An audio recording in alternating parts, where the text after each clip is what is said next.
আসসালামু আলাইকুম। আজকে দেখাবো আপনাদের কিভাবে অটো আপডেট করতে হয় সিরিয়াল নাম্বার। আমরা সিরিয়াল নাম্বারটাকে অটো আপডেট করব আজকে। তো দেখেন এখান থেকে যদি আমি কোনো ডিলিট করে দেই, ডিলিট করার পরে দেখেন 4-এর পরে 6, আবার যদি 7 নাম্বারটাকে ডিলিট করি রাসেল, এখান থেকে 6-এর পরে 1 নাম্বার চলে আসছে। এটাকে ঠিক করার জন্য আমরা কি করি, আবার 1-2 ভাবে সিলেক্ট করে আমরা আবার এভাবে কপি করে দিই, তাহলে আবার এখান থেকে আমাদের নাম্বারগুলো ঠিক হয়ে যায়। তো এরকম না করে আমরা যদি এটাকে অটোমেটিক আপডেট করতে চাই, যেমন আমরা জাস্ট খালি ডিলিট করব, ডিলিট করার সঙ্গে সঙ্গে অটোমেটিক আপডেট হয়ে যাবে।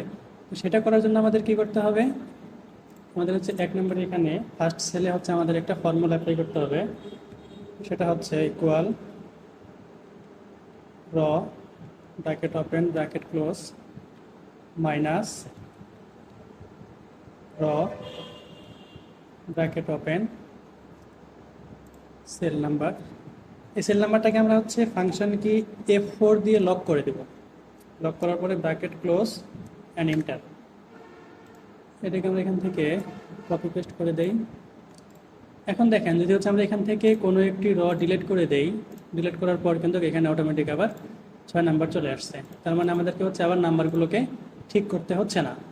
2 নাম্বার ডিলিট করে দেই, দেখেন এখানে আবার এইভাবে আমাদের নাম্বারগুলো আমরা অটোমেটিক আপডেট করতে পারি। Thank you.